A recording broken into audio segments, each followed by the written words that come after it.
Au plaisir de vous retrouver, chers téléspectateurs. Bonsoir et bienvenue dans votre émission À marche vers Pâques. Le thème de ce soir, le partage des biens spirituels, source de joie pendant le temps de carême.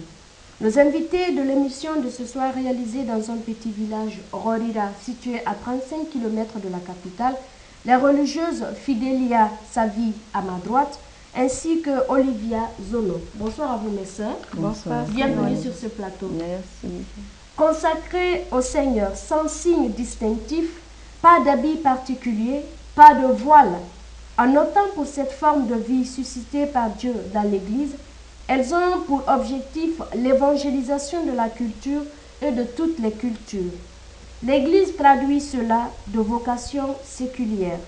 Pleinement consacrées à Dieu et pleinement dans le monde, les filles de Notre-Dame de l'Inculturation sont en Guinée depuis octobre 2017 et installées dans ce village de Rorira en novembre 2018. Alors, sœur Fidélia, je commence par vous. Pourquoi sans signe distinctif, pas de voile et pas de robe non plus? Alors, je dirais que la forme de vie de notre institut est une forme de vie séculière. Et ça veut dire que nous vivons dans le monde. Et comme toutes les autres religieux, nous professons les trois vœux: vœu de pauvreté, chasteté et obéissance. Et nous avons un dernier vœu que nous appelons vœu de communion. Donc c'est une nouvelle façon, la vie séculière est une nouvelle façon de suivre le Christ, et tout en demeurant au milieu de nos frères et sœurs et partageant leurs préoccupations quotidiennes. Donc voilà, pourquoi pas de signe distinctif. D'accord, merci à vous, sœur Olivia. Je me tourne vers vous. La vocation séculière dans l'Église ne date pas de très longtemps, elle date de 1947. Alors, elle a été adoptée par le pape Pie XII. Dites-nous, pourquoi l'Église a-t-elle adopté cette nouvelle forme de consécration? Parce qu'elle a dit, vous n'êtes pas les premières religieuses, il y a bien celles qui portent des voiles et tout. Mais pourquoi cette nouvelle forme de consécration à Dieu? Merci Simone pour la question. La vocation séculière, disons, est un don de Dieu pour l'Église de notre temps. C'est depuis 1947 que le pape Pie XII l'a reconnu. Et si vous voyez, c'est un peu après la Première Guerre mondiale, où il y a eu beaucoup de transformations de la société. De plus en plus, vous remarquez, il y a une perte du sens de Dieu, une perte du sens du sacré. C'est vrai, nous avons les religieux qui sont en habit, mais en habit, ils ne peuvent pas aller dans tous les lieux, ils ne peuvent pas répondre dans tous les domaines. C'est une manière de mieux évangéliser, comme l'a dit la sœur Fidélia, d'être plus proche de nos contemporains. Quand nous sommes sans signe distinctif, nous sommes plus ouverts aux gens et ils peuvent être plus en confiance pour nous partager certaines réalités qu'ils vivent dans leur quotidien. Et l'Église a besoin d'aller un peu partout pour porter la bonne nouvelle. À peu près, vous vous confondez au monde ou à vos contemporains? Nous sommes avec eux pour sanctifier le monde.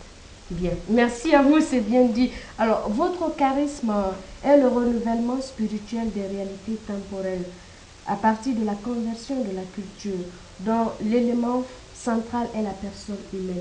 Qu'entendez-vous réellement par conversion de la culture, sœur Fidélia? Oui, la conversion de la culture. Ici, il ne faut pas voir culture comme dans un aspect vague.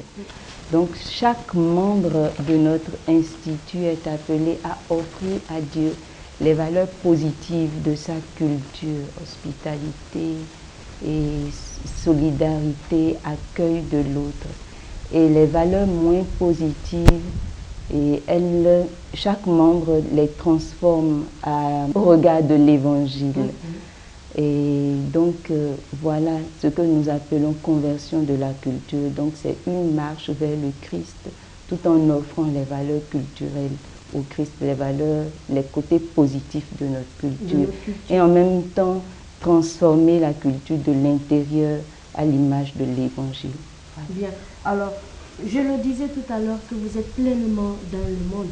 Arrivant en Guinée en octobre 2017, vous avez choisi de vous retirer de la ville et de venir ici à Rorida. Alors pourquoi donc? Mais ce n'est pas pour rester derrière un bureau, mais c'est pour se faire proche des gens.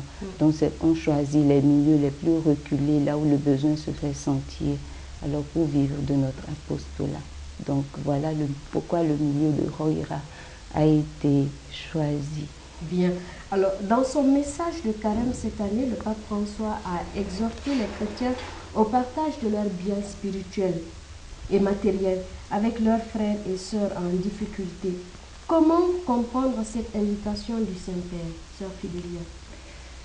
Le temps du carême, c'est le temps où il nous est donné de préparer la fête de la Pâque, la fête de la résurrection du Christ. C'est aussi un temps de pénitence où il faut faire des exercices spirituels. Ces exercices sont le jeûne, la prière, le partage.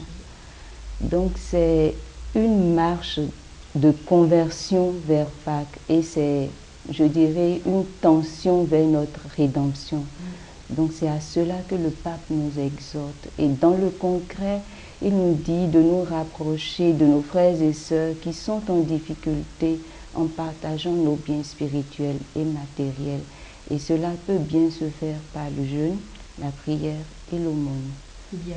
Merci à vous. Vous avez quelque chose à ajouter, sœur Olivia, par rapport à l'exhortation du pape? Merci Simone. Le pape nous dit de partager aussi nos biens spirituels. Ce qui peut nous faire comprendre que chacun de nous, nous ne sommes pas seulement riches de choses matérielles, mais que nous avons des talents que nous pouvons partager avec les autres. Partager un sourire, partager du temps avec le prochain, partager la disponibilité. Et donc, quand nous sommes invités à partager nos biens, nous devons aller au-delà du partage des biens matériels. Partager la richesse que Dieu a mis en nous avec nos frères. Et non garder seulement ses talents, ses richesses pour nous. Bien. Merci à vous. Alors, je vais rester avec vous. Aujourd'hui, nous fêtons en l'église l'Annonciation du Seigneur. Que retenir de cette solennité en ce plein temps de carême? Très belle question, Simone. C'est vrai, aujourd'hui, c'est la fête de l'Annonciation. Et j'en profite pour souhaiter une bonne fête à tous ceux qui nous suivent là. L'Annonciation, c'est Marie que nous contemplons qui accueille le message de l'ange. Dans l'Évangile, au départ, on nous dit « En ce temps-là, l'ange Gabriel fut envoyé par Dieu dans une ville de Galilée appelée Nazareth, à une jeune fille accordée en mariage à un homme de la maison de David appelé Joseph, et le nom de la jeune fille était Marie. » Alors, comme nous le voyons, Marie avait déjà son projet avec Joseph. Mais Dieu lui envoie l'ange, et l'ange lui annonce que Dieu l'a choisi pour porter le Fils de Dieu. L'ange lui annonce que Dieu a un autre projet pour elle. On nous dit que Marie est bouleversée, mais elle écoute l'ange. Il y a un dialogue qui s'engage entre Marie et l'ange. Quand nous lisons bien l'Évangile, c'est la seule question que Marie pose. Et donc nous sentons déjà là une confiance de Marie à la parole de Dieu que l'ange lui a annoncée. Nous sommes pendant le temps de carême où nous sommes invités au jeûne et à la prière. Le jeûne augmente en nous le désir de la prière. Et la prière, c'est pour une plus grande union avec Dieu, pour être à l'écoute de sa volonté. Le fait de voir Marie qui accueille le message de l'ange, c'est déjà l'accueil de la volonté de Dieu. Nous pouvons imiter la confiance de Marie en Dieu. Cette confiance découle évidemment de la vie de prière qu'elle avait. Ensuite, nous voyons à la finale de l'évangile, Marie dit, « Voici la servante du Seigneur, que tout m'advienne selon ta parole. » Elle se met dans une attitude de service. Après le jeûne et la prière, nous devons entrer en action. Et c'est un peu ça l'aumône. Le jeûne et la prière, ce sont les moteurs de l'aumône. Marie entre en action, elle décide de s'engager dans le projet de Dieu. Et je crois que ce n'est pas pour rien que l'Église nous propose de contempler le mystère de l'Annonciation, pour nous rappeler que nous aussi, nous sommes des choisis de Dieu, comme Marie. Nous sommes appelés à collaborer au projet de salut de Dieu. Est-ce qu'aujourd'hui, chacun de nous pouvons nous dire, comment est-ce que je collabore à sauver l'humanité avec Dieu? Dieu a besoin de nous pour continuer son œuvre de rédemption, pour voir la souffrance du frère à côté. Qu'il nous en accorde toujours la grâce. Amen. Merci à vous. On voit tout de suite cette dévotion à la Vierge Marie que votre communauté lui porte.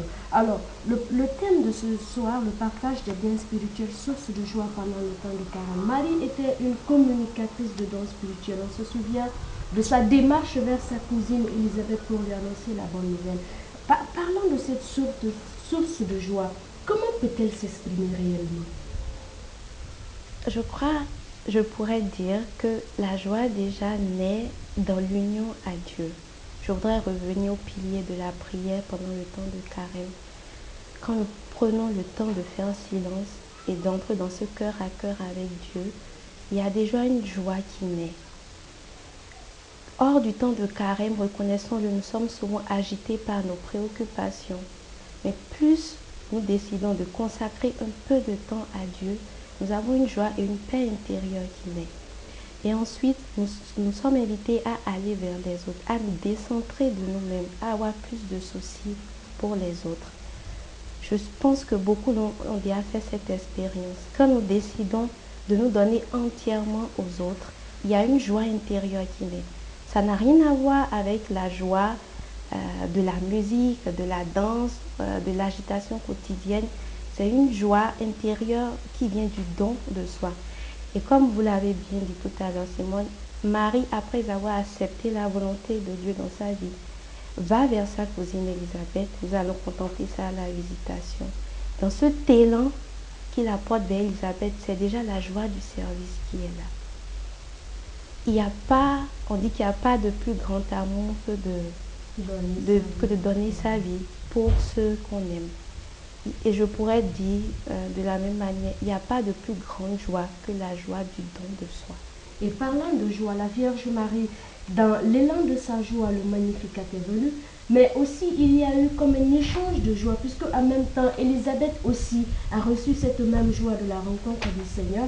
Alors, quand on parle de partage de biens spirituels, source de joie, de nos jours aujourd'hui, comment nous pouvons concrètement, ma soeur, partager ces biens spirituels-là? Je vais m'appesantir beaucoup plus sur l'aumône parce que pendant le temps de carême, il nous est donné de beaucoup partager. Il y a deux pièges à éviter quand nous parlons d'aumône.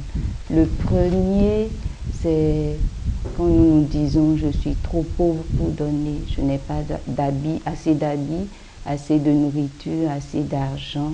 Non, on est toujours riche de quelque chose parce que en nous créant homme, femme, le Seigneur a déposé en nous un trésor. Et ce trésor, ce n'est pas à nous, il faut le partager. Le second aspect des pièges, c'est se dire qu'on est trop riche et ne donner que le superflu. Le superflu, c'est ce qui ne me sert de rien, ce que je trouve moins important, ce qui n'a pas de prix à mes yeux. Non, il faudrait donner ce qui me coûte, ce dont j'ai le plus besoin aux autres. Donc dans ces deux cas, le Seigneur, derrière ça, c'est comme l'aumône revient un peu à dire que c'est le donnez-leur vous-même à manger de Jésus. Donc au cours de ce temps de carême, on doit se demander quel est mon moi-même que je dois donner aux autres. Et donc le Seigneur nous invite à un don de soi. Un don de soi, c'est un bien spirituel. Donner un petit pain à un mendiant au bord du goudron. Ou tout simplement rendre visite à un malade ou à un prisonnier. Je vis de la communion avec toutes ces personnes qui n'ont peut-être pas de quoi s'acheter à manger, qui n'ont personne les visiter. Je vis de la présence du Seigneur, je vis de l'attention aux autres, toutes ces personnes à qui on ne pense pas spontanément. Donc c'est comme ça que nous partageons nos biens spirituels. Bien, c'est pourquoi le pape il a commencé par dire le partage des biens spirituels. Il a mis en avant les biens spirituels avant les biens matériels et autres. Parce que on peut ne pas avoir quoi donner matériellement, mais spirituellement, nous avons toujours quelque chose à partager. Il y a toujours des gens qui ont besoin, ne serait-ce que de consolation, ne serait-ce que de la présence de quelqu'un qui parle de Jésus-Christ. Oui, c'est ça. C'est-à-dire que le but du partage n'est pas seulement donner le bien matériel. Derrière le bien matériel, c'est un bien spirituel qui se vit. Oui. Et donc, c'est à cela que le Seigneur nous invite en ce temps de carême. Bien. Alors, avant de revenir à vous, quel est votre dernier mot? Qu'est-ce que vous pouvez dire pour conclure?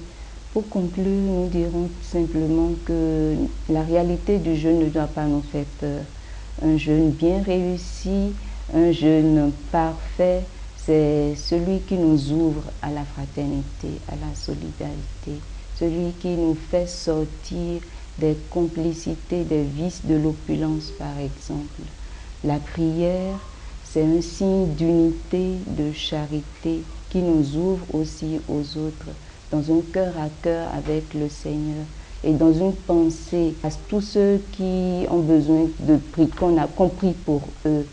Et l'aumône, c'est ce que je viens de dire, aller au-delà du partage du bien matériel, mais viser le don de soi, le bien spirituel, un beau sourire, un cœur vrai, sincère, la disponibilité, un don total, comme nous l'enseigne Marie à travers cette fête d'aujourd'hui.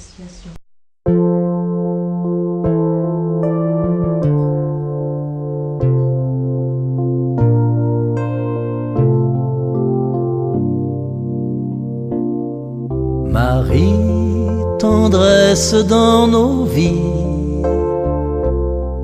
Marie, chemin qui mène à lui, ton oui fleurit dans notre vie. Merci pour ce cadeau béni. Marie, tendresse dans nos vies, Marie, chemin qui mène à lui, ton oui fleurit dans notre vie. Merci pour ce cadeau béni.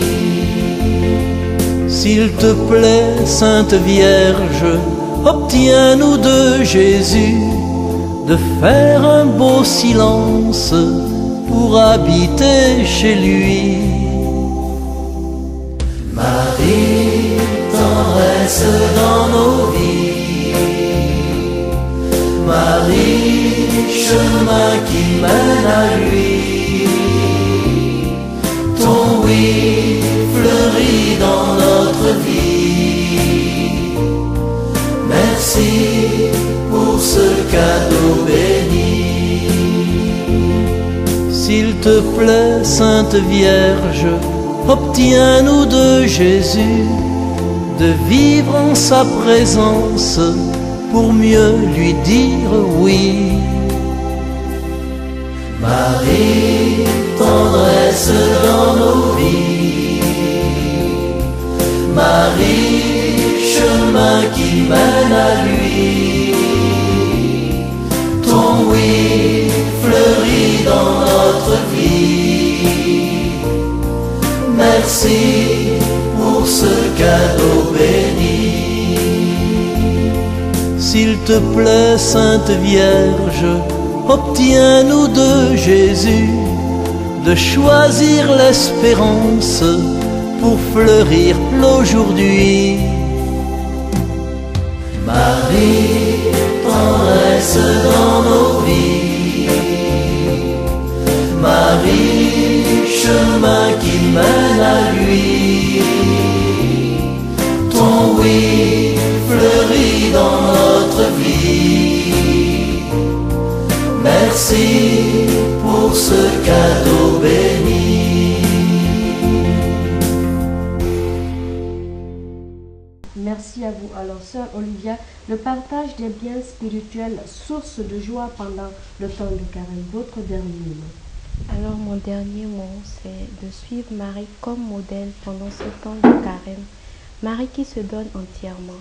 Elle ne se donne pas à moitié, elle ne calcule pas avec Dieu. On n'a pas dit que Marie était riche de biens matériels et pourtant elle a tellement fait la joie de Dieu et elle-même, elle a trouvé sa joie dans l'union à Dieu. Recherchons notre joie dans l'union à Dieu au cours de ce temps de carême. Merci. Voilà donc pourquoi la Vierge Marie, elle a eu finalement le titre de pleine de grâce. Voilà. Merci à vous, mes sœurs, Fidélia et Olivia, d'être venues sur ce plateau et surtout de nous accueillir ici chez vous à Rorira. Merci beaucoup. Bonne fête de l'Annonciation à vous. Merci. Chers téléspectateurs, également, bonne fête de l'Annonciation à chacun de vous. Et nous espérons que ces paroles, ces exhortations trouveront écho dans nos cœurs. Que Dieu nous bénisse tous et bonne montée vers Pâques à tout un chacun de nous. Amen.